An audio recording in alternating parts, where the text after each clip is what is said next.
What's up, everybody? Welcome back to the day late, dollar short edition of the $2 Sports Podcast. I am your co-host, Rusty Buckets, checking in here tonight on episode number 56. Really, there's not a better 56 to me than Lawrence Taylor. There's been a few others in sports, but that's kind of what I was thinking for our show tonight. Drew, co-host, colleague, infamous, the man, the myth, the legend. Welcome to the podcast, sir. You got any other better 56 you can think of? I'll be honest with you. Typically you send out the Skype invite with who, the first 56 you think of. And I was thinking all day, I was like, who's 56? Yeah. Same. And then you didn't even put a name in the invite. So I was like, maybe he doesn't even know who 56 is. Nobody comes off the top of the dome for me. I'll be honest with you. I mean, just Lawrence Taylor, who is a little bit before our time, shockingly before my time. I know, insert old joke here. You can go ahead and make it. But, at 56, He was the only one. Lawrence Taylor, LT. Man. Oh, okay, yeah. I was thinking Sean Taylor, and I was like, he 21. Yeah, I was. R.I.P. Okay. Yeah. So number 56, the first thing that comes up is Lawrence Taylor, LT. and he's the only one that comes up. As it should be, probably. Who won 56 on the Redskins? R.I.P. Redskins. Mm-hmm. Chris Dolman was what number did Lawrence Taylor wear? Yeah, there is best of number 56. All right, here we go. Chris Dolman was one. I know that's another 56. Okay, here are the Hall of Famers. Oh, okay? Here we go. All right, let's. Lawrence Taylor, Chris Dolman. I've never heard of Chris Dolman. He played for the Patriots. I'm 2 for 2. There you go. Andre Tippett, Chad Hendricks, Bill DeWitt, Dante Lavelli, and Joe Schmidt. Those could have been accountants, man. I don't know. Yeah. Substantial players wearing 56, not yet in the Hall of Fame. Derek Johnson. Ooh, LeVar Arrington. Demario Davis, famous Saint, one of the best linebackers in the league right now. Brian Cushing, Mr. Steroids himself. Yep, the one. Just see. Randall Godfrey, you remember him? Oh yeah, he was short. He was a Titan, right?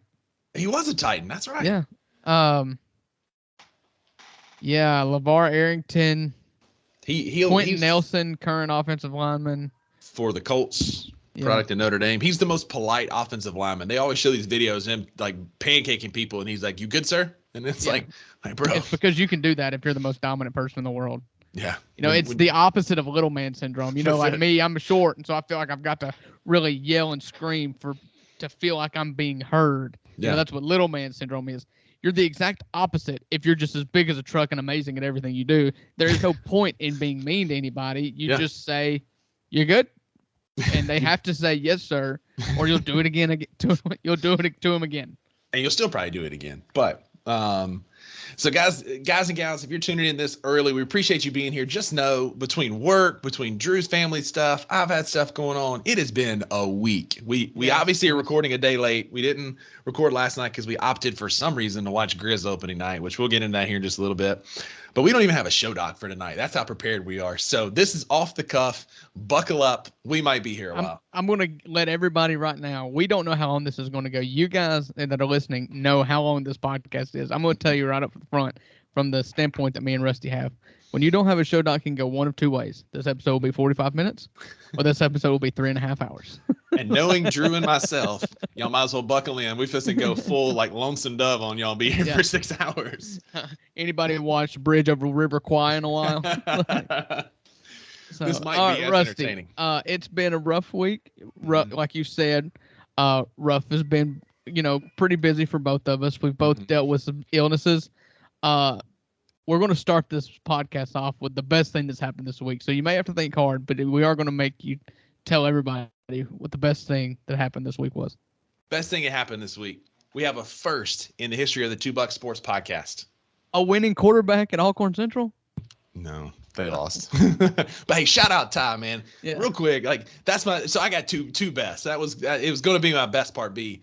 I'm proud of my nephew, man. He stood in there. He got pummeled by Boomville. Boomville was good. And I got to watch it on TV. They had a live stream. It was awesome. Oh, nice. But Ty kept standing in the pocket, making good throws. He made some good decisions, threw a couple picks, and got absolutely beat up. But just kept going back out there, kept just standing in there. So Shout out Ty Witten. I have never been more proud of him as my nephew. Really just showed some gumption in a game that they were outmatched. Lost 49-0, but Ty played very well as you could in a loss like that. A 49-0 loss for Alcorn Central is not anything to be, ashamed of.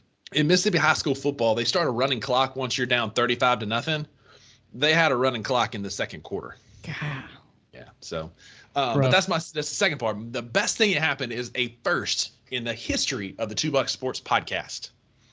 For the first time, we had a football pick go 7-0. Got every single game. Did right. we really?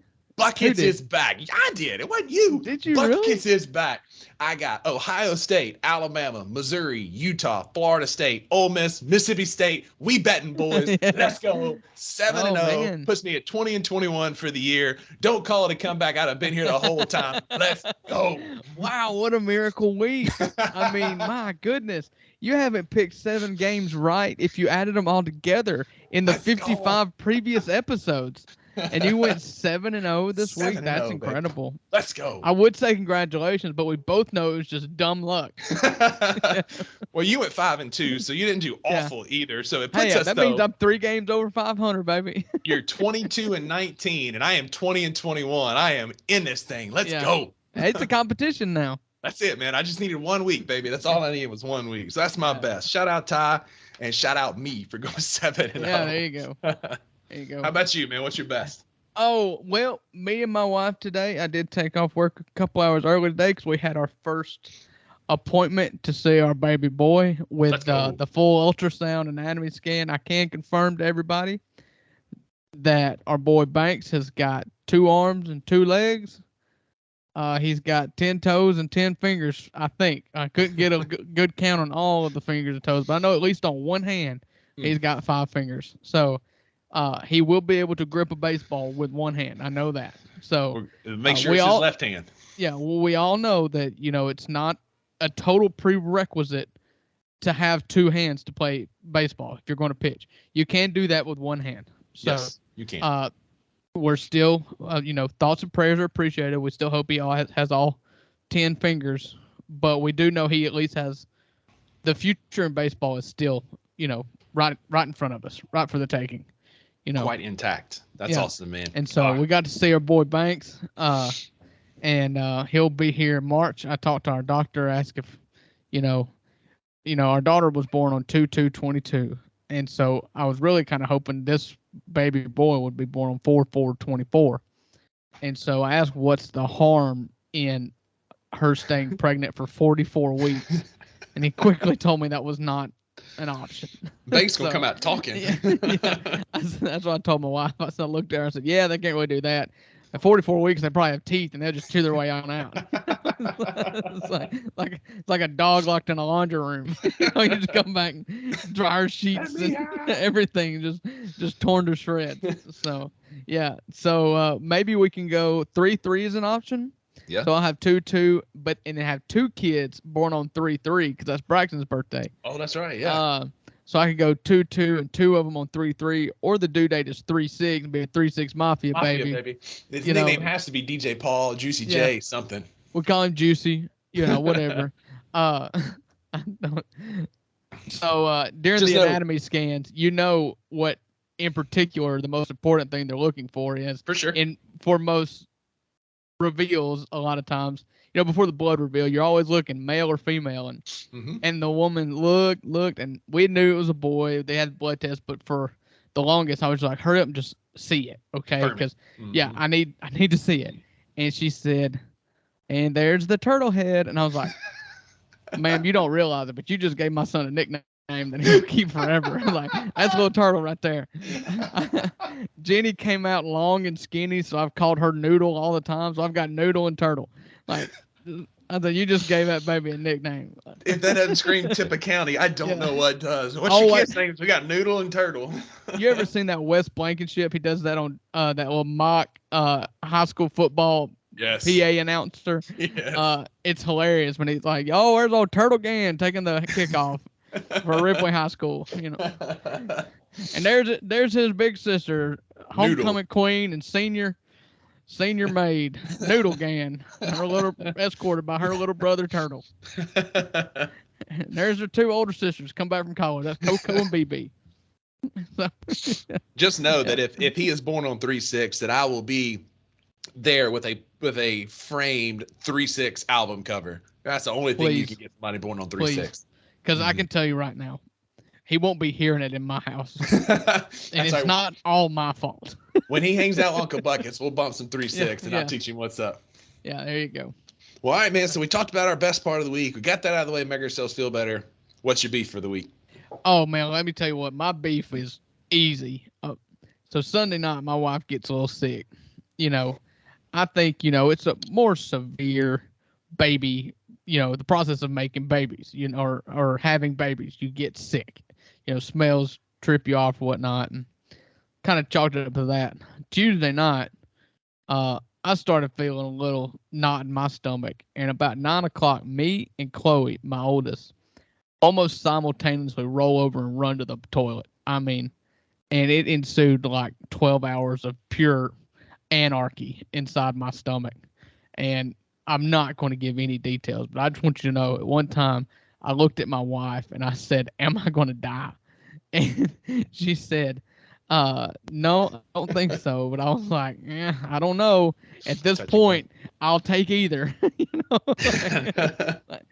So yeah, today, and I am not a pleasant vomiter. I don't know if that's the science term we want to use. That's most widely, not too vulgar. I don't want to say puke, but not when it's coming out. It is like a whole body contraption. I'm telling you, it's the best ab workout I've gotten in forever. Because today I'm sore. Oh, my back, my chest, my abs. It's like I told my dad, like the best ab workout I've gotten in years. So honestly, it's made me realize I need to do more ab workouts, but not going to do it that way. That's not how you want to do it. That's not how you want to lose weight either. Yeah. I've been battling some illness myself. I had a cold all last week. It's been a tough week this week for some similar reasons, but we end this thing. It's over, hopefully, knock on wood. Had to be strategery around how I was handling that this week, and so I'm just, Lord, I am ready, Drew, I need some like calm seas. You know what I'm saying? You know what they say, like rough seas make a sailor, and I'm like, all right, I can sail. Let's settle this thing down. We got tattoo appointments and cigarettes in our sleeves right now. I'm full blown sailor. I'm telling you, man, we have navigated some waters, the two of us, these last 2 weeks. Yeah. So let's ease into a good weekend this weekend. What do you say? Yeah, here we go. What about you? What's your beef? Y'all knew we was gonna get to this at some point, but we decided not to record last night so we could watch our beloved Memphis Grizzlies. And last night is not necessarily the beef. Like, Desmond Bane had a phenomenal game. We'll get into that here in just a little bit. The stats and the takeaways from that. But I just got some beef with the organization at large, with the way game one. And not even, again, the results on the court notwithstanding, there were some positives last night. Jaren Jackson Jr. having 0 points at halftime was not one of them.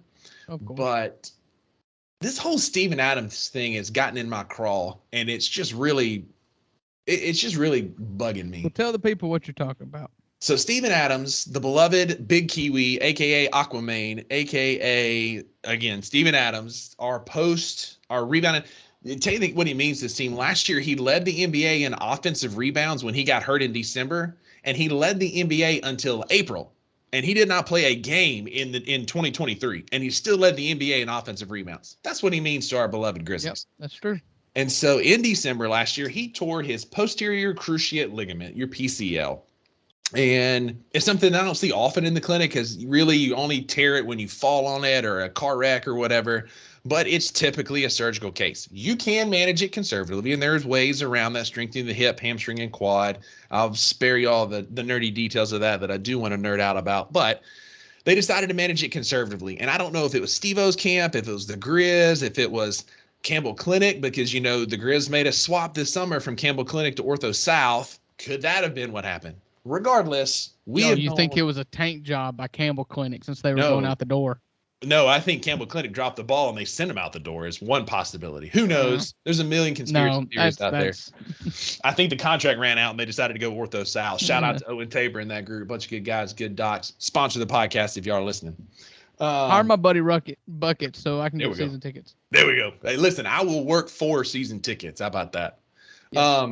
But regardless, they decided to manage it conservatively for almost a full calendar year. For those of you keeping up at home, it is October 26th, and he heard it last December. And so manage it conservatively. The front office played it really close to the chest, and we didn't hear much about it. Then he played in the first preseason game in a limited role.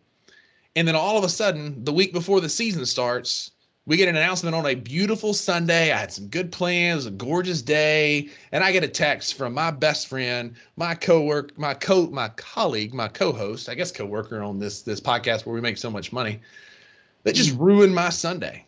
Steven Adams is having surgery to repair a PCL injury that he sustained last season and will be out for the rest of the year.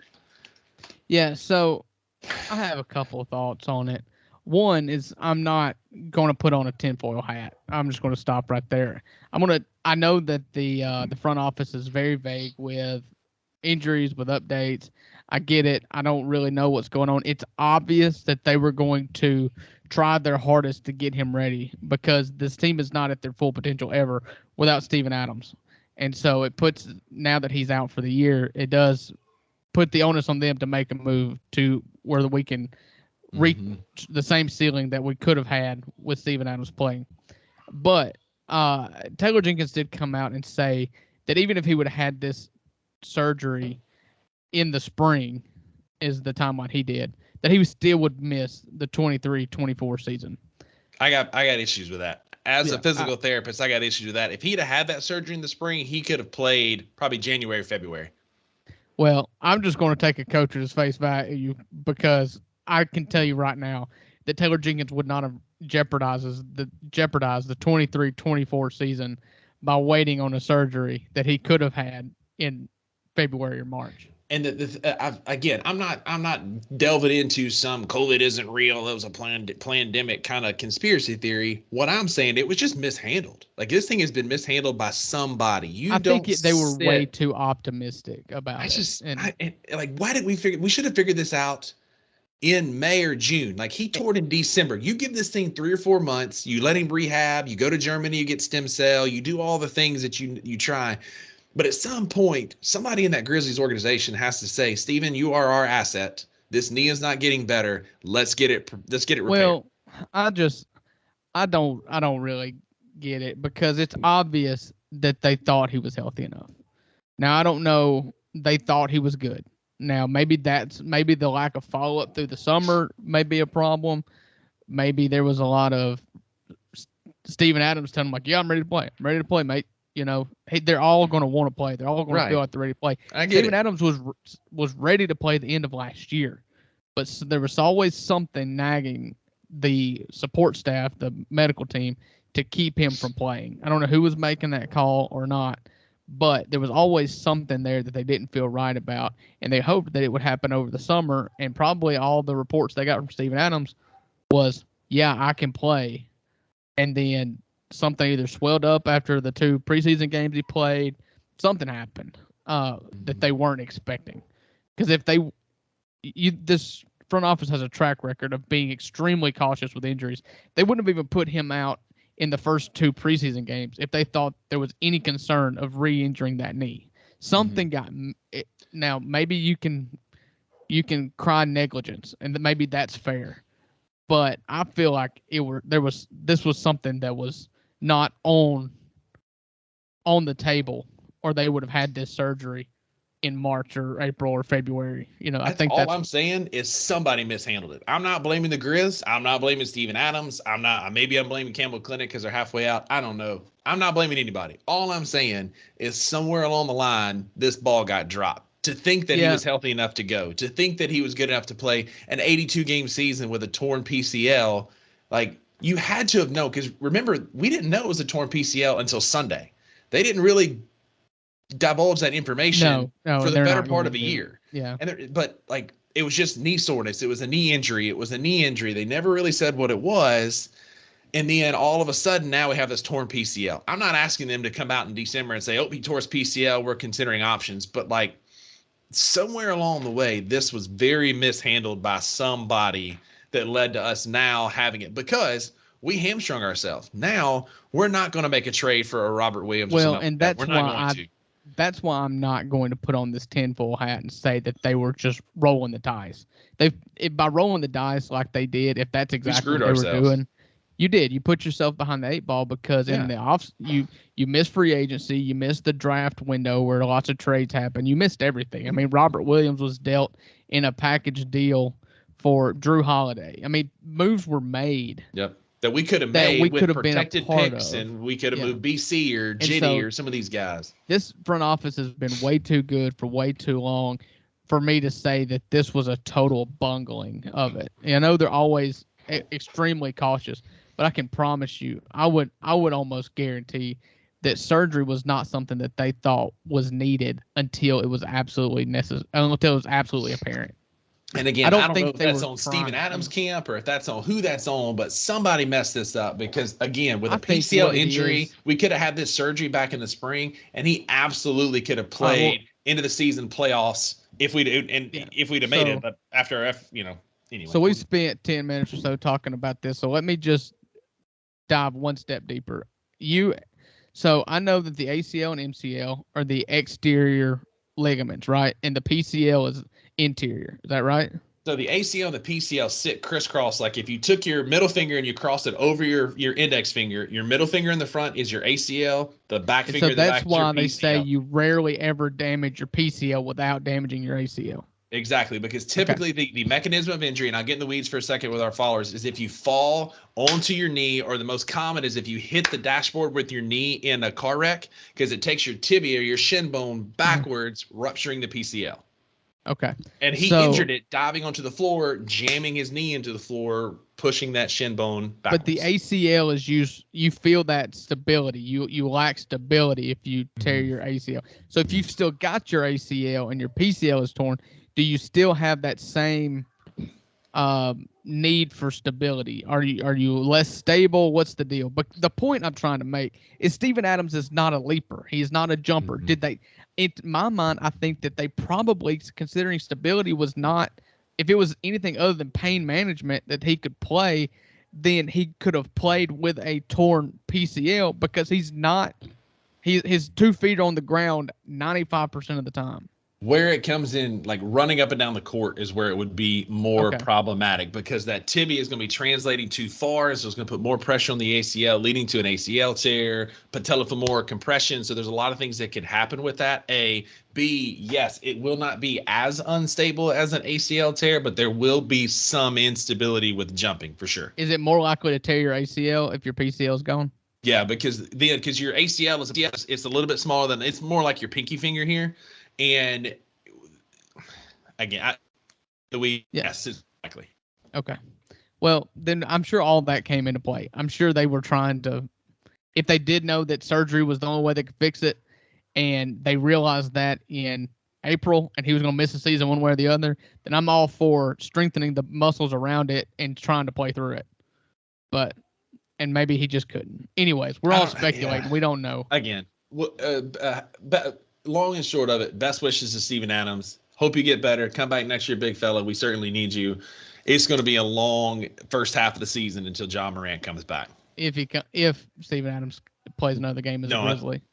That's true, if he's not dealt. But it's going to be, moving on from Steven Adams, it's going to be a long first half of the season after watching the game last night. Grizzlies ended up losing 111-104 to the New Orleans Pelicans. Not that close.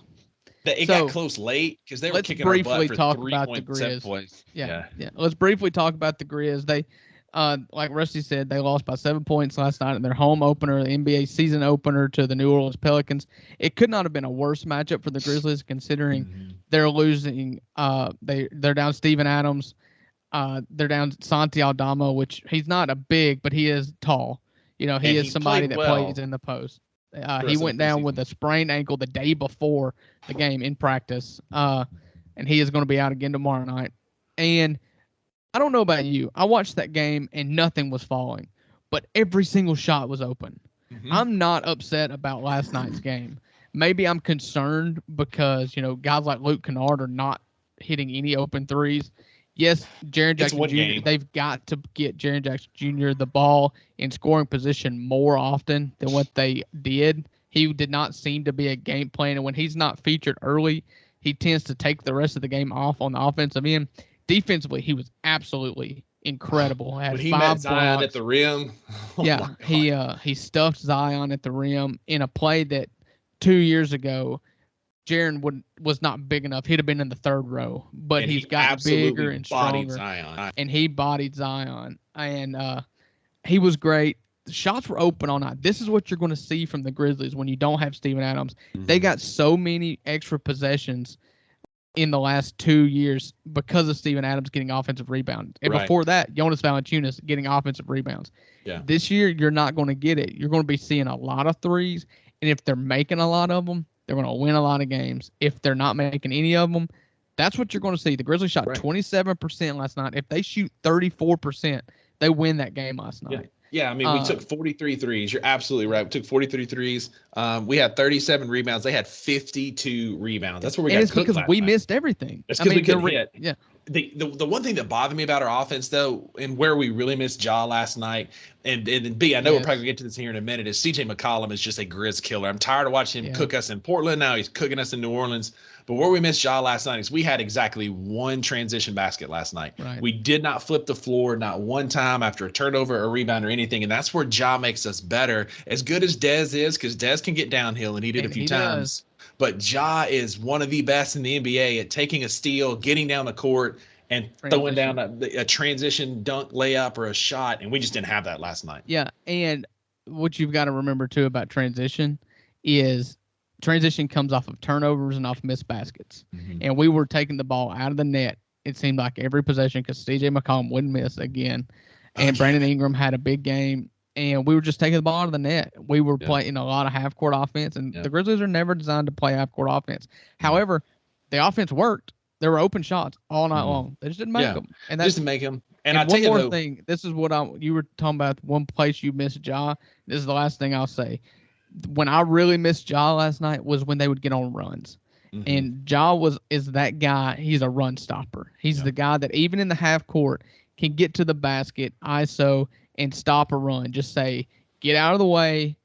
They've scored 10 straight, but this possession is mine. I'm going to get it. I'm going to stop this run, and we're going to square up here, get cooler heads, and attack again. But when you don't have that guy and your shots aren't falling, you don't have that guy that says, screw you, get out of the way. I got this.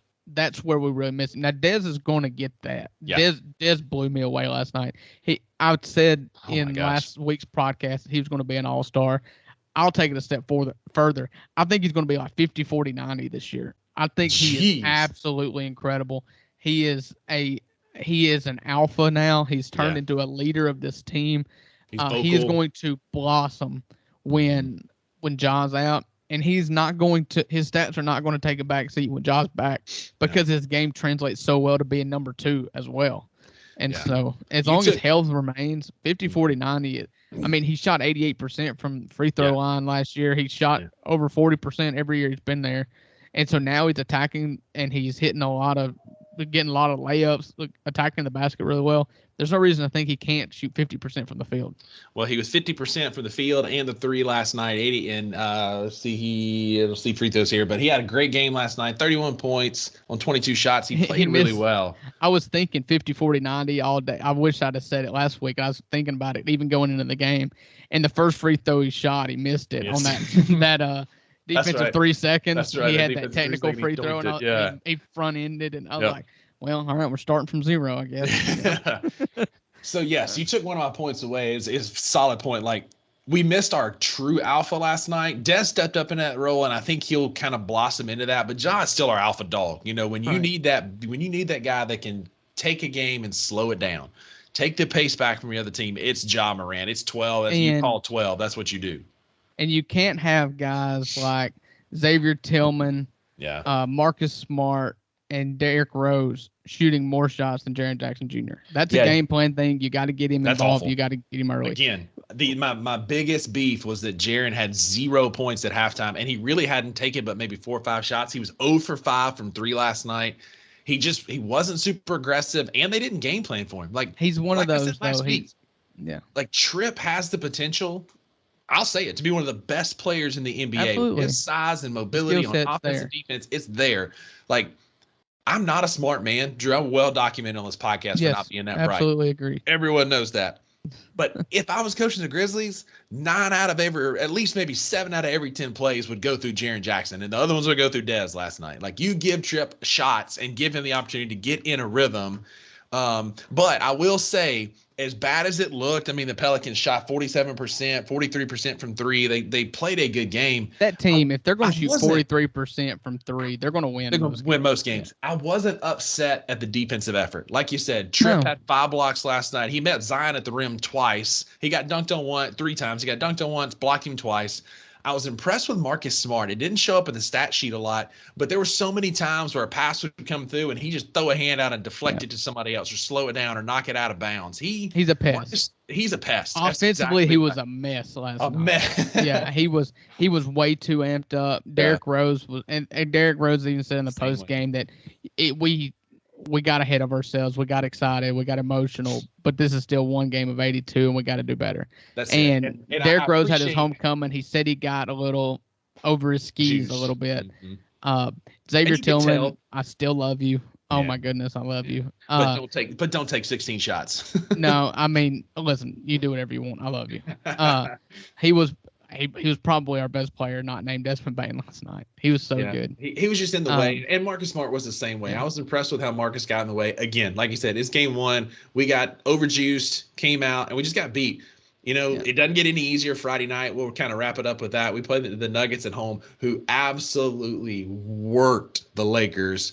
Worked the NBA last year. Yeah, last year. Then they worked. They were chanting "Who's your daddy" to LeBron in the game 1, which I was here for. I love it.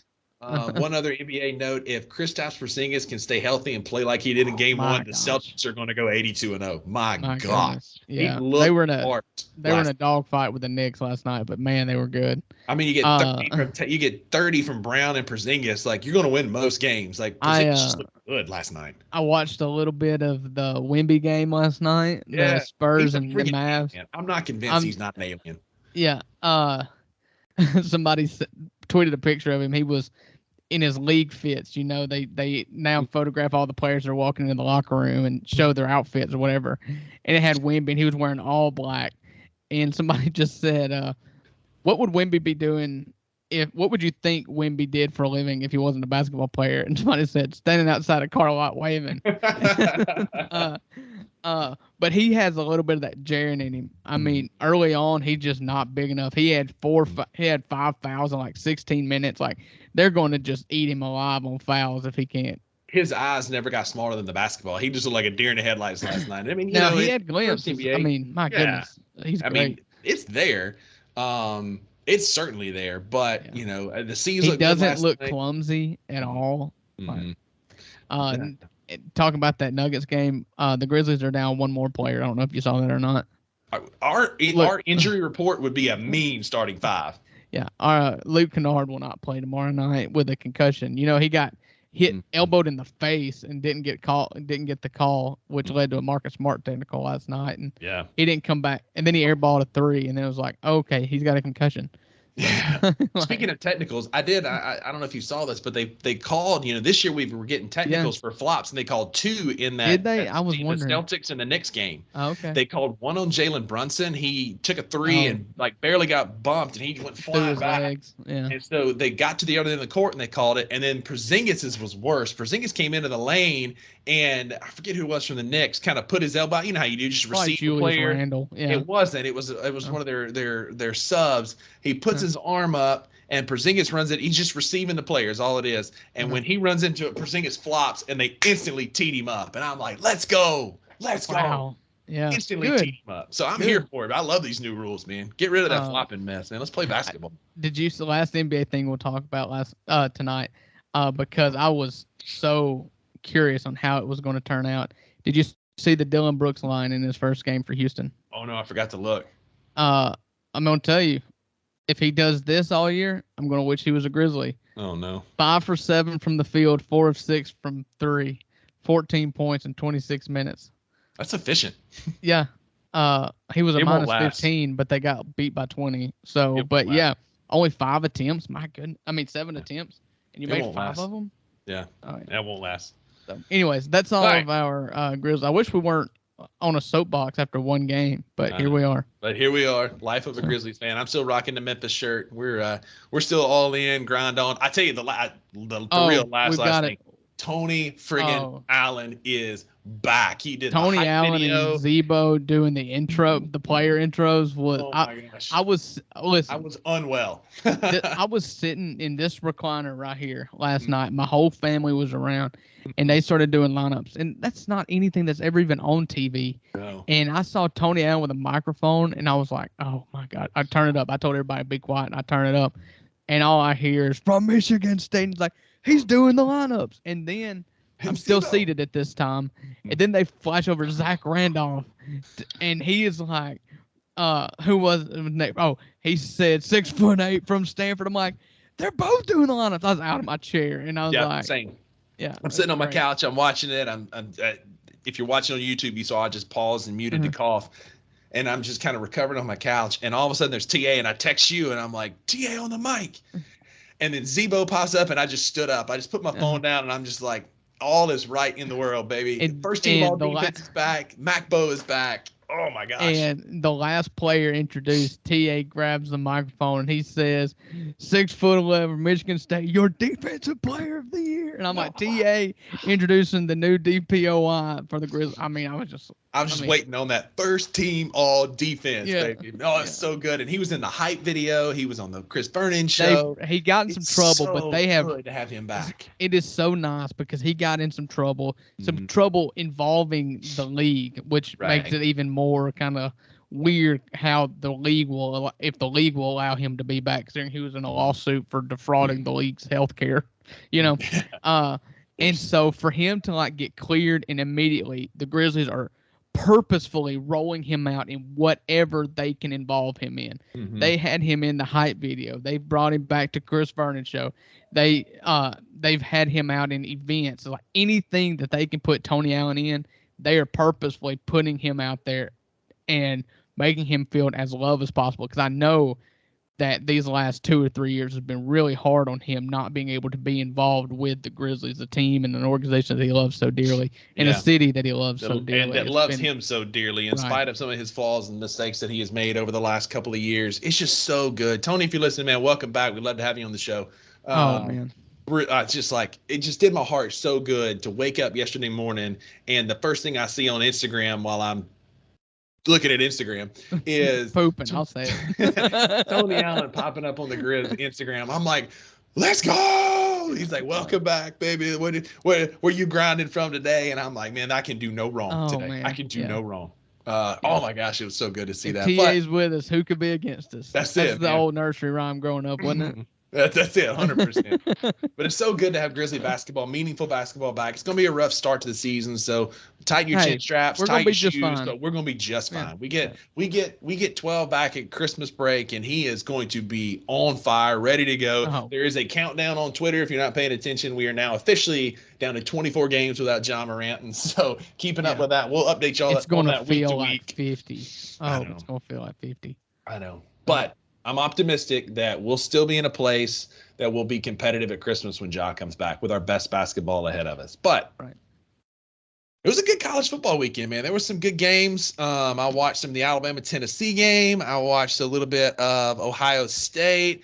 I watched our two favorite teams play. I thought one of the cooler things, kind of sort of, LSU did you see their end zone with the camo end zone for Army? Yeah. That was really cool, but then they went out and beat them by yeah. Utah owns Caleb Williams and USC. I called that. You're all right about that. It feels like Caleb Williams cannot beat Utah. They beat him 3 games in a row. It's Utah, man. It is Utah in big games. You never if it's packed. It's like 2 games a year that they are everybody's counted them out, and it's always whoever the number one team in the Pac was, whether it be Oregon or USC or whoever, name your team. When they play when they play Utah, they will beat them. Yep. And then when they play them again in the title game, they will beat them then. Like, it's just lose. like clockwork. I mean, it is really impressive. Like, they were down to a second and third string quarterback. Cam Rising is probably not going to play anymore this year at all. Actually, he may now because they beat USC, and so they're in playoff talk now. And so maybe you rush him back, but my goodness, when all the chips are against Utah, you don't count out the Mormons. No, you do not. And they showed up. They hit them in the mouth. the Mormons are relentless. That's it. And especially, like you said, in big games, like they showed up, they hit them in the mouth. There was a great back and forth game.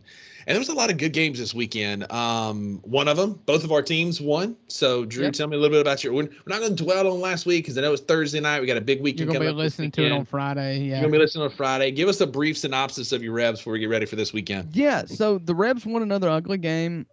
It got ugly, but it was, like I talked about in the Arkansas game, I never felt like it was in jeopardy. There was a Jackson Dart pick that was a pretty bad throw. It was a crossing route. The guy was open. It was a crossing route headed towards the sidelines, and he threw it behind Zachary Franklin, who reached behind him and tipped the ball in the air. The safety who was bracketing him picked it off, and that went and tied the game. That drive, he didn't score, but that drive went and tied the game 14-14 into the half. And that Auburn team is no good. I mean, they're no good at all. If Ole Miss would have went up 21-7 there, I'd wholeheartedly believe that they would have caved. That offense is putrid. They had 96 yards through the air, and they scored on their last drive to make it a 7-point game, to make it 28-21 or whatever it was to the final score. But that last drive, they passed the ball the whole time, and we were in prevent defense, and I know they had to throw the ball for like 60 yards on that drive. So they only had less than 100 yards the whole game passing. So I think it was like 20-something yards at the half, and they didn't do any better than that. Hugh Freeze's two-quarterback system is exactly what I told you a two-quarterback system is. Shocker. If you have two quarterbacks, you don't have a quarterback. And surprisingly, he kept on trying to get cute with it. Of course, this is Hugh Freeze. Remember who we're talking about.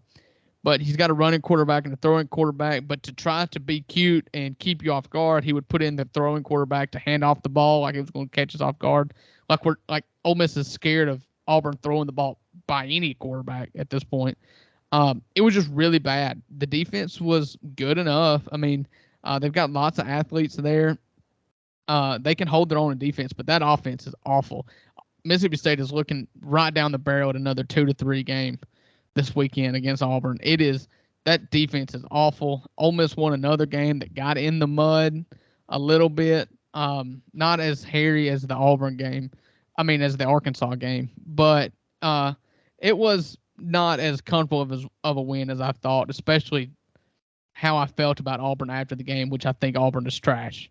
So, sure, I would have liked to win that game by more than 7 points, although that last 7 points was against prevent defense with like a minute to go. So just a garbage time touchdown. Right. I didn't think Auburn was very good, and I thought Ole Miss won, and they won soundly. They showed a lot of fortitude again. Ole Miss has not won back-to-back games against Auburn since like the 50s, in like 71 years. Ole Miss had not won back-to-back games against Auburn. They'd only won at Auburn one time since Eli was there. Wow. And so, like, that's what I was telling you. Like, history doesn't mean anything to players, but to fans, it's always kind of what makes you nervous going into games like this. History didn't matter, and it goes to show you kind of where Ole Miss is at now. Ole Miss is at a point to where that win at Auburn is not a big deal. It does not feel like a big deal right now. We come off last year. For the third or fourth straight year, Ole Miss is 6-1 or better, 7 games into the season. Mm-hmm. I mean, it's feeling normal, and that's what Lane has done. It's what we need to appreciate as Ole Miss fans and not get ahead of ourselves, but enjoy this moment in which we're expected to win this game. You know, we got Auburn this week, and then we have A&M at home And you're as an They're Ole at Miss Vandy fan. this weekend. Yeah, that's what I say. Oh, sorry, you said Auburn.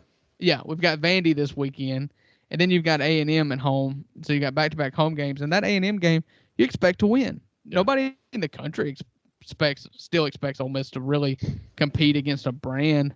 But that's where Ole Miss is at right now. You're expected to win these games, and so now Lane's task is to continue doing it and not nosedive like he did last year. Not, get to 7-1 and then go win loss.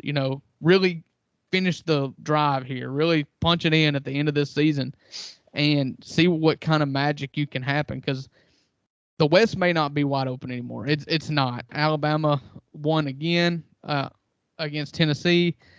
The West is zipped up at this point. Alabama will be in Atlanta for the SEC championship game, representing the West once again. But it's still, playoff aspirations are still there with help. You've got to win out. It's still in front of you technically. Technically, the math says it's still in front of you. Yes, you've got to play a road game at Georgia, but it's still there. Mm-hmm. Yeah, exactly. With some help, maybe some chaos, you can hope to, Alabama knock off Georgia with 2 losses. Maybe you and Alabama both go to the playoff. There's the way to backdoor. It's been done before where 2 teams from the same division of the same conference get into the playoff. It's been done before. If this was next year, it's a very real possibility. Yeah, you're one of the at-large teams next year. With 10 you go wins, 10 you go 10-2. You go lose at Georgia and nobody cares. Yeah, your 2 losses being Alabama and Georgia, you're in. Yeah, absolutely. So I agree. Like, Lane Kiffin needs to show that he can handle success, right? Because so far when he gets to this point, either he gets involved in coaching rumors or just the season kind of falls apart and it goes downhill from there. And you got to stay healthy. You got to stay healthy is another big part of that. But can he finish the season strong? Yeah, we'll see. And it's true. And you'd be foolish to say that it's a guaranteed lock that Ole Miss is 10-2 right now, because history shows you that things get squirrely, especially when you're riding on games like the Egg Bowl with State having nothing to lose. That's it. So if you're looking at the only game they're not going to be favored in will be the Georgia game on the road. And so Vegas would probably put the number at 10 or 2 over under. Like at this point, or call it 9.5. Do you see Ole Miss would you take the over under at 9.5? I would take the under based on history. But given that I still think you win 9 games. Yeah, we're chalk that Georgia game up as a loss on the road. We'll both do that. Mm-hmm. That'll put you at, there's your 2 losses. Mm-hmm. So your remaining games are Vanderbilt, Texas A&M, and some no name, and Mississippi State on the road. And Texas A&M and Vanderbilt at home, Mississippi State on the road. I think because the Egg Bowl's on the road, screwy things happen in that series. You could lose that game, and you never know what A&M team's going to show up. That A&M defense is elite. I've told you on this podcast before. I will never bank on A&M again. No, that's what I'm saying. So 10-2, just like Missouri, 10-2 is a real possibility here. I think 9 wins is probably your floor. I think this is a 9-win season. Oh, I agree with that. 9 wins is your floor. Mm-hmm. But when you go 7-1 and the back half of your schedule looks as easy, you better go 10-2. Lane Kiffin has went 10-2 in the regular season before. Mm-hmm. So hopefully, I'm excited. Don't get me wrong. I love the fact that we're playing. We had a bye, and then we played Auburn on the road. Then we have a quote-unquote bye with a home game against Vanderbilt.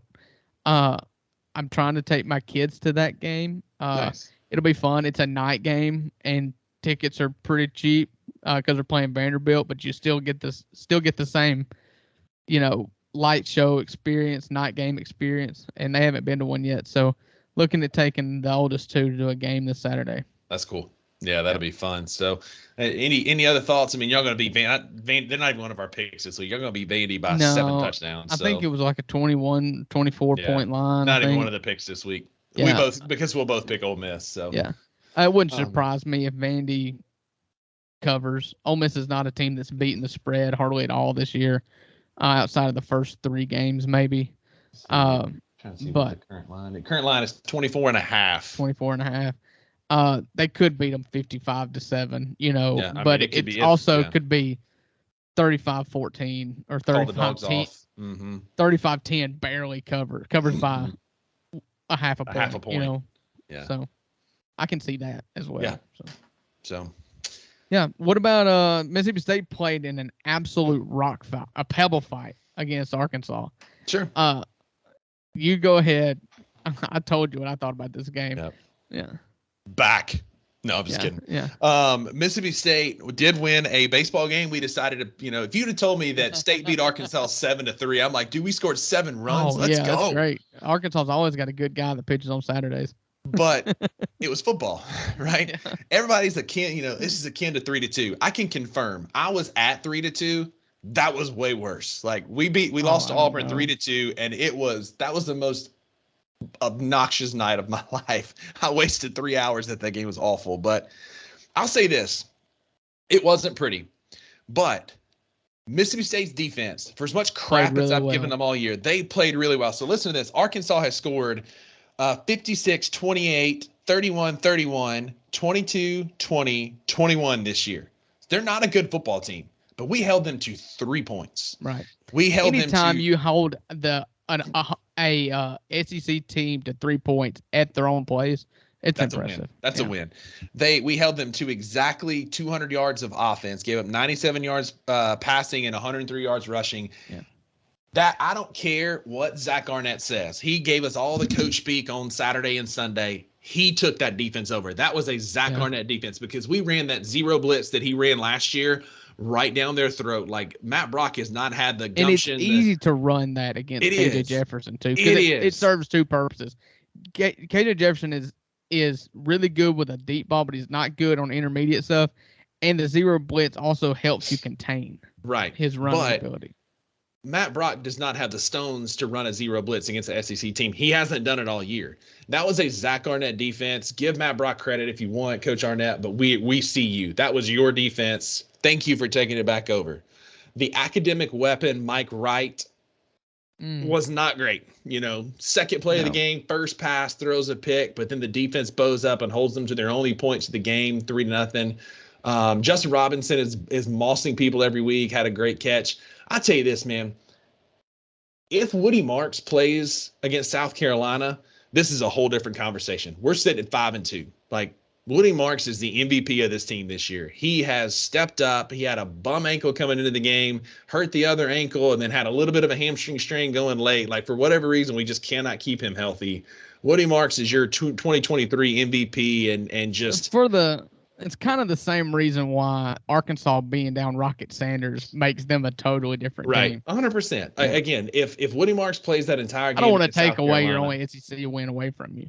No, I get it. But anyway, if we would be 5-2 if Woody Marks. I believe it. If Woody Marks played against South Carolina, this is a whole different conversation. Yeah, because that South Carolina team's not good. They're not good. They're going to get mauled this weekend. But at the end of the day, it's an SEC win.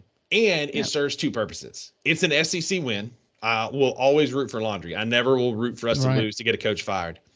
And if anything, you didn't say that last week or the week before. No. I'll say this. And it's best case scenario. We won, and Zach Arnett's seat is not any cooler. Well, that's what that's what I told you. I had a buddy of mine. It's a group message. I mean, a bunch of Ole Miss guys. And during the Ole Miss Auburn game, just during halftime, we were just kind of chatting. And he said, I didn't watch any of that Mississippi State Arkansas game. Anybody who watched that had to have just been miserable. And I just responded to him, and I said, no, what are you talking about? I was fired up. I hate both of those teams. Yeah. They They both looked like garbage. Sure, I wish Arkansas would have won. But, I mean, it was 7-3.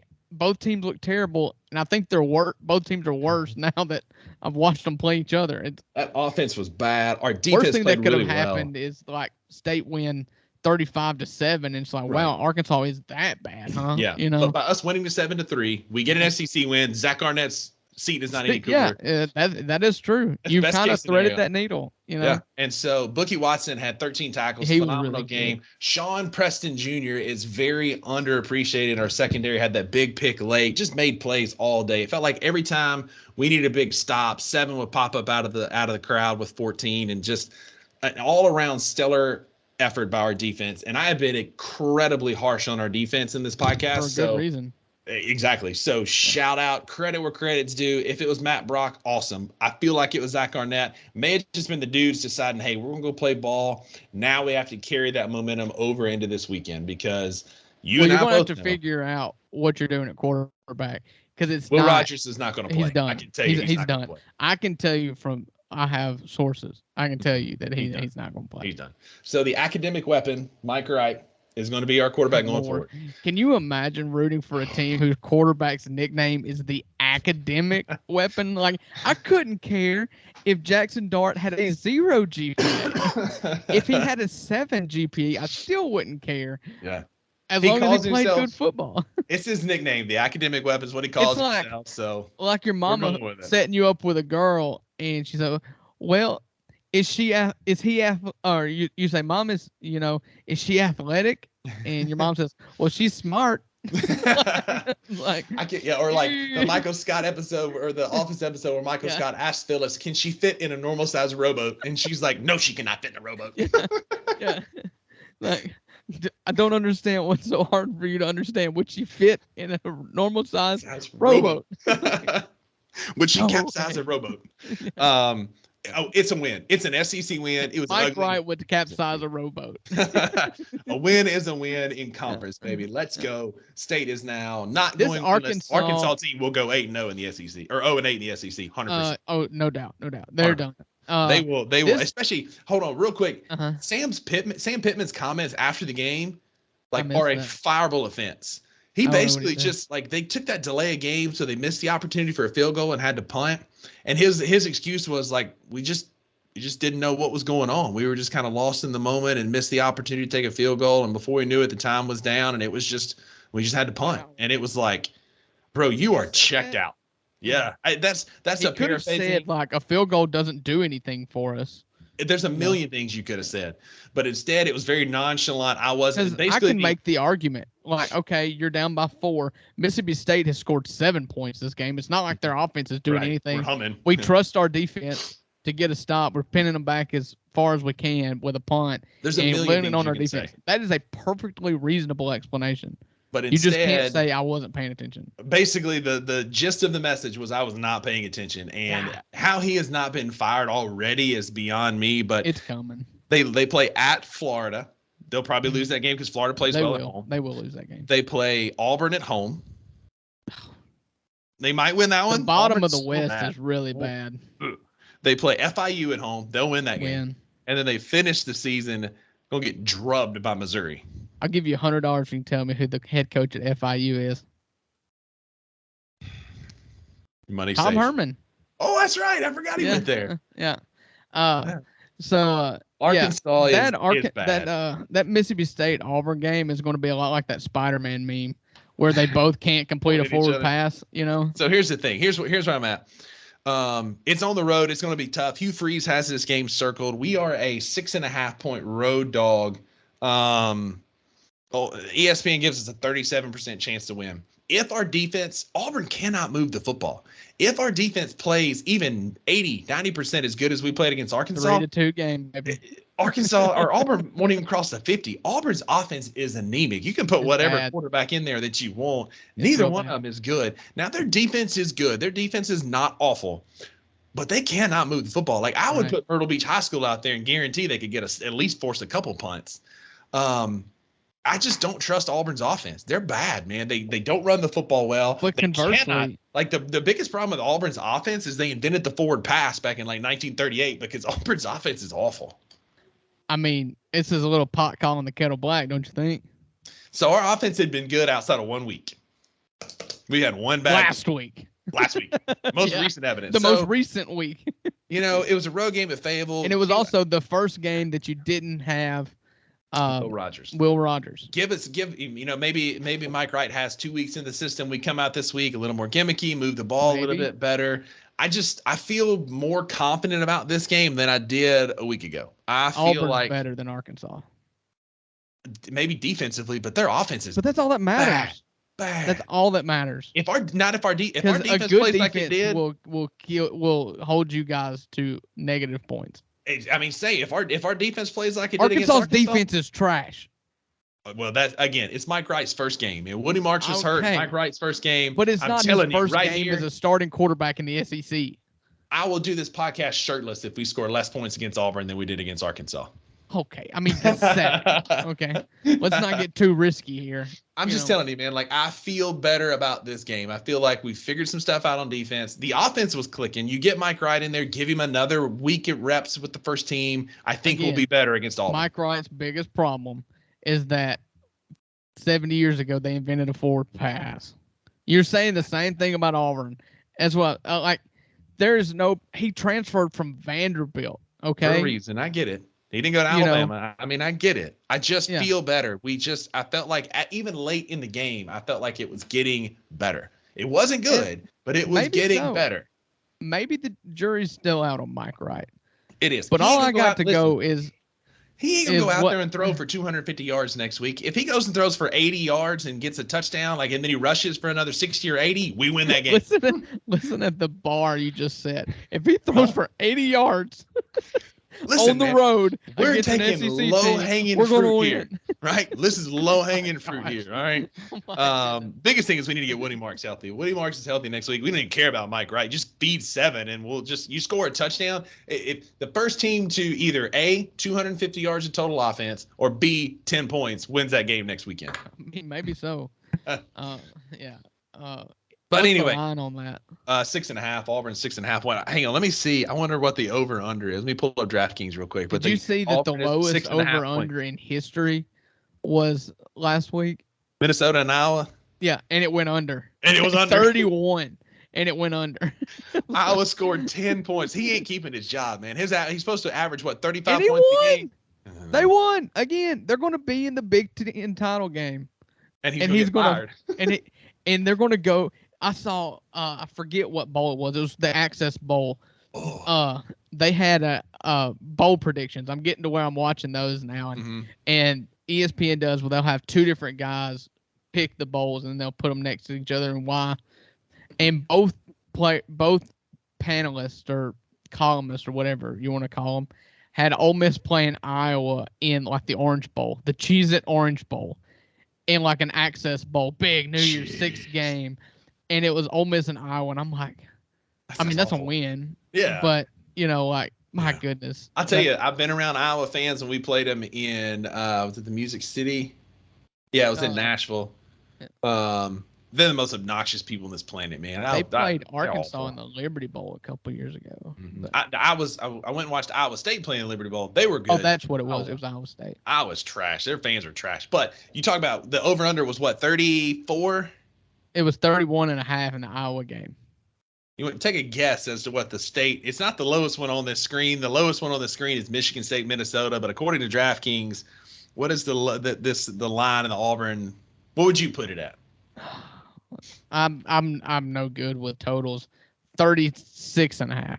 Well, it would be over. It's 41. I feel like that is very, very generous. You got to think that's 21-20. It goes under. Neither one of these teams is encroaching. That implies 5 touchdowns. That's not gonna happen. This game is going to be 13. There's going to have to be like 4 pick sixes if there's 5 touchdowns. There's one of these teams is going to make 5 field goals. Not Mississippi State. I saw their kicker shank a 20-something yarder. Well, he's been better all year except for that one. Again, but one of these teams is going to go 5 for 7. Why would we pay attention attention to the most recent game when we can talk about all the other games we've lost? Why pay attention to the one win you've got in the SEC when all the losses look much worse? Mississippi State wins 15-7 with 5 field goals. Yes. Oh my goodness. That would be awful. Yeah, I'm going to watch this game. That would thread your needle, though. Listen, again, I want us to keep winning, go but bowling not at that point. That's it. At that point, then all you got to do is beat Southern, the Mustard Buzzards, and then you're going bowling. Now, we're going to the Liberty Bowl, but we going bowling, baby. You're going to the BBVA Conference Bowl. We playing. They still got that one in Birmingham. They still got the Birmingham Bowl. Yeah, it's something different now. I went and sat in Soldier Field. We might end up at the Myrtle Beach Bowl. Not Soldier. What's the field in Birmingham? Legion. Not Soldier. Legion Field. I went and sat in Legion Field, watched Ole Miss play Pittsburgh, Hugh Freeze's first year when we miraculously went 6-6. Everybody's pumped up. We went to that Legion Field in Birmingham, and you talk about a dump. Oh yeah, that place. They didn't even have concessions. The only thing worse was my senior year. We played senior year 09. We played UCF at the Liberty Bowl, and it was frigid. It was like 20-something degrees. I've never been to the Liberty Bowl. It's a dump, and it was funny. Yeah. they had these little plastic hand clappers that they would like. Oh, yeah. And then anytime they do that, our fans would get them cowbells out and by midway through the first quarter, they did not bring out their little plastic hand clappers again. But yeah, Mississippi State. Artificial noisemakers, they're against the rules. We win those games, we're going to play Miami of Ohio in like the friggin' Myrtle Beach Bowl. You better hope they play the Myrtle Beach Bowl. It's the only benefit you'll get. That's it. And because he extended the bowl streak that you care about so greatly. 14. Yeah. Because he's played in 14 straight Mayo Bowls. It sounds you'll like get to keep your coach. Bowl game streaks are indicative of 6-win seasons. 6. You just said it. 6+ win seasons. But Ole Miss has more recently won 4 games. The last time Mississippi State won 4 games was 13 years ago. When was Ole Miss? It was 15 years ago. 2008 was the last time we won less than 4 games. Matt Luke never won 4, so it'd have to be like Ed Ogeron for Ole Miss. No, it was Houston Nutt. They went like 3-9 one year. It's like 10. But yeah, I mean, just again, bowl games. We're going if we're going to Liverpool, whatever, it's just indicative of a winning season. You're at least 500 or above if you go to 13 straight bowl games. Yes, except one of those bowl games, you were 5-7. That's COVID, man. That didn't count. That wasn't COVID. What a weird. Yeah, it was 2020. Only played 10 games that year. What a weird year. All right, here we go. So Ole Miss was the last time Ole Miss went 5-7. Was 5-5. That was the COVID year in 2020. All SEC, yeah. And in 2019, Matt Luke won 4 games, went 4-8. Was that 4-8? 4-8 in 2019, 5-7 in 18, 5-7 in 16. All right, I'm gonna confirm it, but I believe the last time State won 4 games was 2008. Which would have been Crooms last year? That was Crooms last year. That was right before Mullen came on campus, which was a weird time, man. Dan Mullen's such a weird dude. He is. Let's He's see. a robot. All right, here we go. So the last time Mississippi State won 4 games was why you hold on to this? I'm just saying, if 6 wins is something you should just be thankful for and proud of. It's a winning season. That's all I'm saying. The last time Mississippi State won 4 games was 2008. We won 5 games in 2009. So it's been 15 years since we were under 5. Let the record show. I want to be so transparent right now that I, Drew Gann, Uncle Buck, co-host of this podcast and lifelong Ole Miss fan, has never, except for one time, been happy with a 6-6 team. And the reason I was happy with a 6-6 team that Hugh Freeze's 6-6 team is because the year before they were 4-8. You're not hearing what I'm saying. What I'm saying is that it means it's a minimum of 6 wins. It's 6+ wins, which is a 500 college football season. And in the SEC West, for teams not named Alabama and LSU, if you're above 500, that's a successful season. You went at minimum 2-6 in the SEC to get to 6 wins.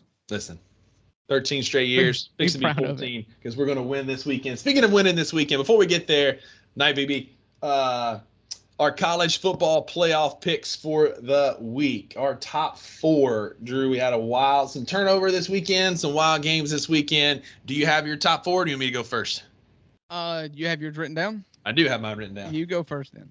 All right, number 1, until you get beat, you do not leave my top spot. So Florida State maintained the number 1 position in my college football playoffs after this week. Number 2 is Michigan. They are just absolutely beating the brakes off of people because they're stealing signs, apparently, like every other college football. But anyway. Now, listen, I saw, screenshots can only be trusted so far. I saw a screenshot of a Michigan staffer with a play sheet that looked like hand signals, like it was a man from the waist up with arms in different directions that looked exactly like hand signals. Yeah, I mean, you're not wrong. And there's a reason they've given up exactly 10 points to Minnesota. So they've given up 10, 16, 23, 30, 40, 47 points so far this year. And they are 8-0. Yeah. They beat Michigan State 49-0. They have a 3-game season coming up. They play Penn State, Maryland, and Ohio State to finish the year. That's where their season matters. Anyway. Michigan State, if it couldn't have gotten any worse for them, they went and lost by 49 at home to their in-state rival and put a picture of Adolf Hitler on the screen. 0 for 2. 0 for 2. Dude, like, what are you doing? You're talking about a swing and a miss. Big swing and a miss. That you swung so hard and hit yourself in the back of the head with a bat and went home in an ambulance. Like, it was a big swing. Yeah. Number 3, until they get beat, Georgia. Brock Bowers being out is going to be that's a big deal. They've got Florida this weekend. Still got some tough games ahead of them, but right now they didn't play this past weekend. I still got Georgia number 3, and the number 4 is Washington. Washington, man, Penix Jr. is so good. Be careful what you see out in the stands at some of those games out west. Big Penix fans out there, but Michael Penix is good. I got Washington. My top 4 are Florida State, Michigan, Georgia, and Washington. Yeah, I think you kind of copied mine. I was going to flip Michigan and Georgia. Give me Michigan number 1, just because they're just killing everybody. Florida State, Washington, and Oklahoma are mine. It's the same as last week. It's the same. Going to be the same this week. But you're putting Michigan number 1 instead of Florida State? Yeah, just because of the sheer volume. Sure. You know, I saw where John Harbaugh said that Jim Harbaugh said Michigan State quarterbacks will now be referred to in relation to what's his name? I just went blank. What's their quarterback's name? JJ McCarthy. JJ McCarthy. It's like you will no longer talk about Michigan quarterbacks in relation to Chad Henne or whatever, Tom Brady, whatever. It'll now only be compared to JJ McCarthy. Like, that's the kind of talent he's got. I get it, whatever. Yeah. But they're beating everybody 52-0. Yeah. Just mercilessly. Oklahoma, they were on bye this week, I think. But they had, coming off a big win against Texas. No, I'm sorry. They almost got upset that's right. by UCF. UCF and Dylan Daniels' former team. Yeah. And so Dylan Gabriel. And then John Rice Plumlee from Welcome to the UCF. Podcast. Yeah. And so, that's my top 4. We're getting to the kind of the nuts and bolts of the year. We're getting to the meat and potatoes here. You've only got 6 teams that are undefeated. Georgia, Michigan, Ohio State, Florida State, Washington, and Oklahoma. The best of the one-loss teams are still, you've got Oklahoma, Texas, Oregon, Alabama, Penn State, Oregon State, Ole Miss, Utah, and Missouri. North Carolina had a big loss this week. They absolutely crapped the bed. Wow. Yeah. But just to remember that, and I can't, every time I think about this, I get fired up. Oklahoma fears God. Texas fears Oklahoma. Man, what a great line. Great. It's a great line. That's why I'm putting them number 4.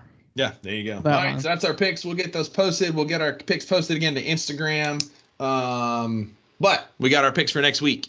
So we'll run through these real quick, finish up with some fantasy football, and we might get this thing done in under 9.5. Yeah. All right. I'm impressed for us to have just a bare bones show tonight. We're kind of crushing it. All right, first up in a game that nobody really cares about, we've got 2 5-2 teams. Tennessee is a 3.5-point road favorite over Kentucky. Ooh, this is tricky. 3.5. Give me Tennessee. Tennessee, they impressed me in the first half, and they did exactly what everybody's done against Alabama all year. Is they've given themselves a lot of hope in the first half, then Alabama chokes them out in the second half. They went conservative. They went vanilla, and you don't beat Nick Saban that way. You try to outlast Nick Saban, and you've got to knock him out. Can't do it. You've got to keep throwing punches. It don't matter if all your punches turn into pick sixes. You've got to throw them. And they didn't do it. And but I was, they went into halftime up 20-10, 20 to 20-7. 20-7. And then got outscored 27-0 in the second half. It looked a lot like Ole Miss. Ole Miss was up 10-3 and got beat 24-10, So it's what it looked like. But they, in that first half, I was like, oh, okay, maybe. Especially that throw that Joe Milton threw to Squirrel Miller in the corner of the end zone. Just a freaking dart, man. Just put it where a squirrel could go get it. What a play. Yeah.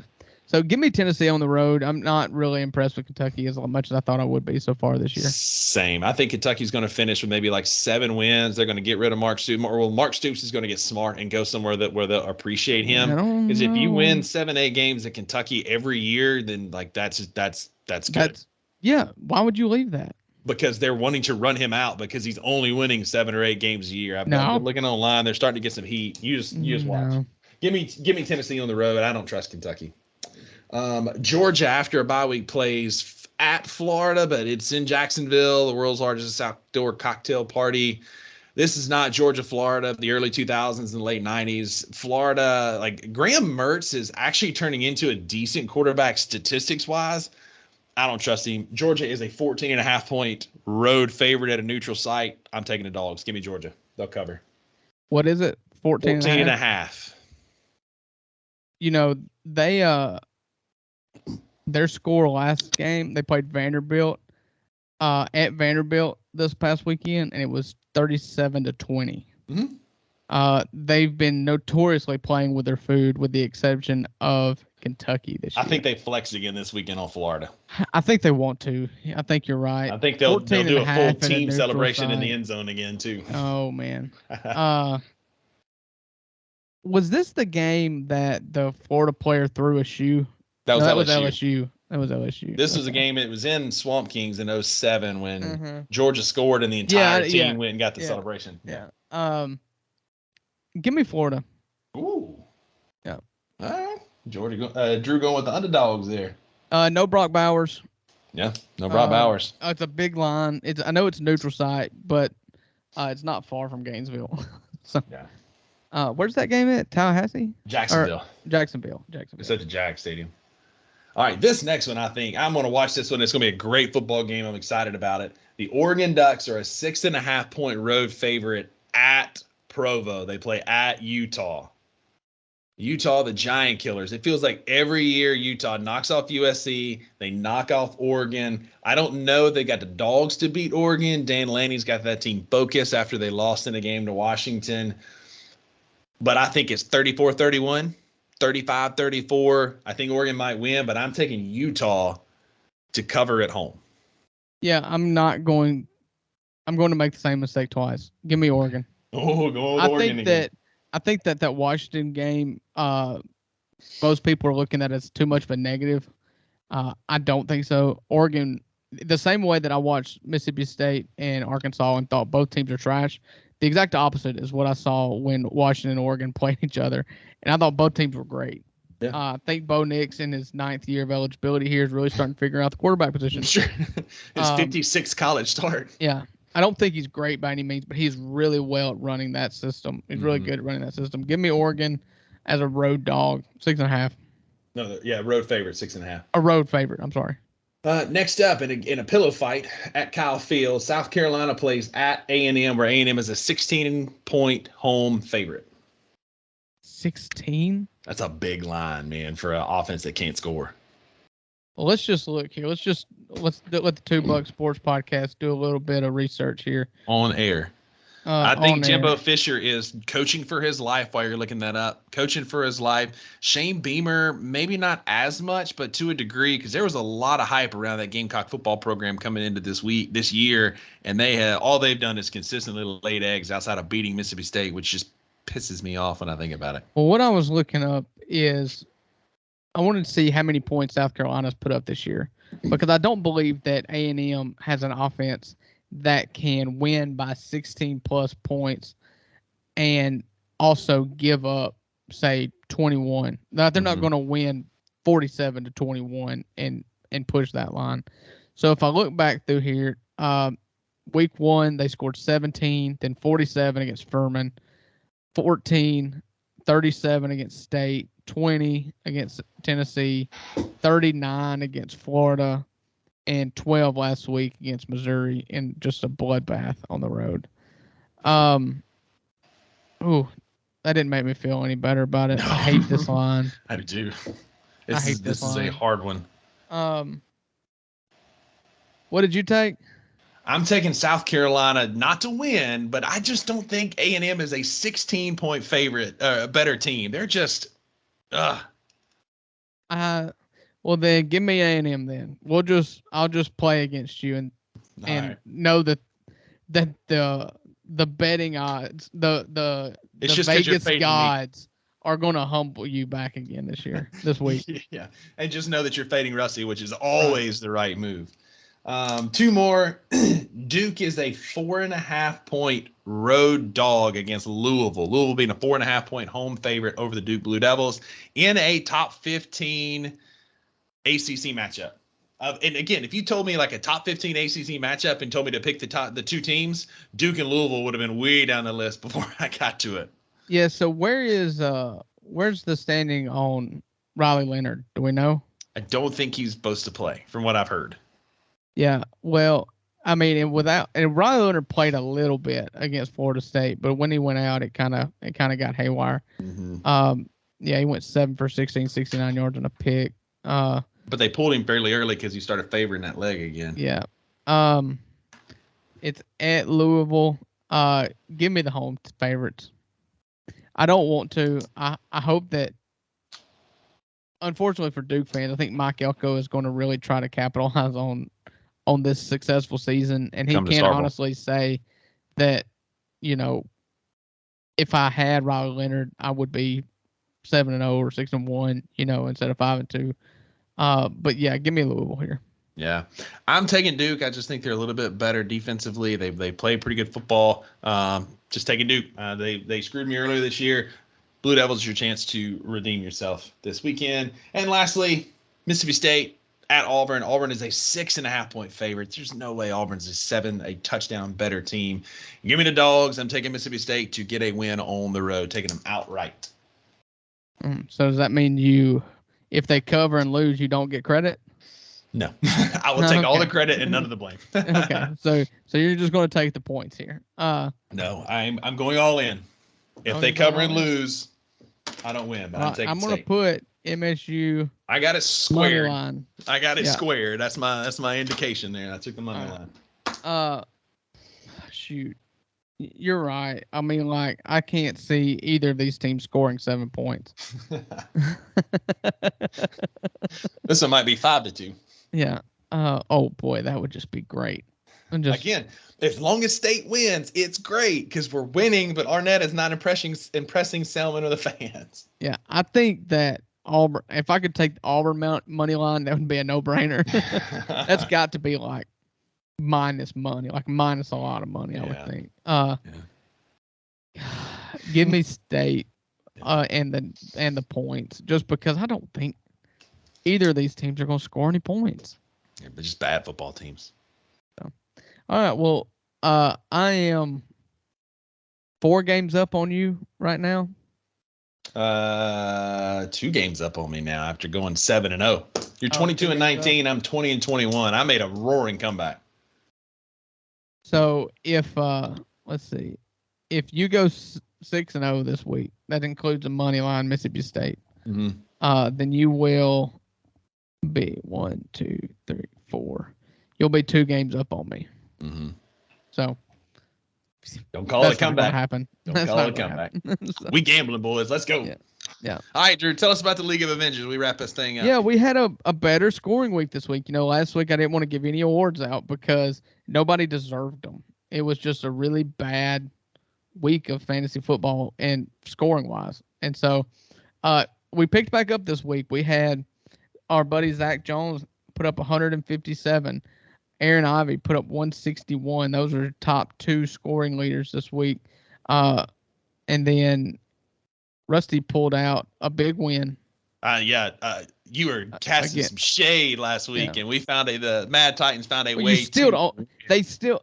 My point stands though, because Hunter, who has put up like 160 every week, scored 102. Yeah, I mean, so the reason I won that is Hunter got played some back. Juju. Yeah, that's my whole point. Is that you are 6-1, and nobody has scored any points against you. It doesn't except matter. for your one loss. A win is a win, dog. There's no style points. Yeah. So let's see who had the biggest margin of victory. Rusty, get your calculator out. You ready? Got it. What is 161.6 minus 98.2? is 63.4 points. 63.4. What is – okay, doesn't matter. So your Buddy Stevens Award winner this week with a 63-point win is our buddy Aaron Ivey, friend of the podcast.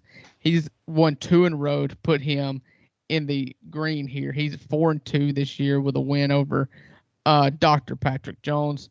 A massive win. Let's see. He had huge games from Jahmyr Gibbs and Travis Kelce, Taylor Swift's boyfriend, and got 162 points for the team there. Most points in a loss. Let's see, the Al Gore Award. That's an easy one this year. Team Farrell this week, rather. Team Farrell against a cousin matchup. Him and Patrick and Zach Jones played each other, and with 136 points, he lost. Lost by 21, actually, because Zach had a monster week. In a loss, Andrew had Lamar Jackson go for 34 points, and Deontay Foreman out of nowhere go for 33 points, and Mike Evans with 20 points, and all that in a losing effort. And I won again. I hadn't said that yet. I lost to Rusty, but I have not lost since. Kirk, our friend of the podcast, my cousin, my own flesh and blood, I humiliated him last week. I won by 52 points. He had an absolutely atrocious week. He had 3 people in double figures, and one of them was an 11-point display from his defense. And the other 2 double figures, Brock Purdy with 12. Jeez. And David Njoku with 10. So, Jeez. No, he just couldn't hang this week. Not whatsoever. Nope. This week, I have got the pleasure of playing the reigning Buddy Stevens Award winner, Aaron Ivey. He's projected to beat me, but not by much. He gave me my one and only loss. I've been counting out before.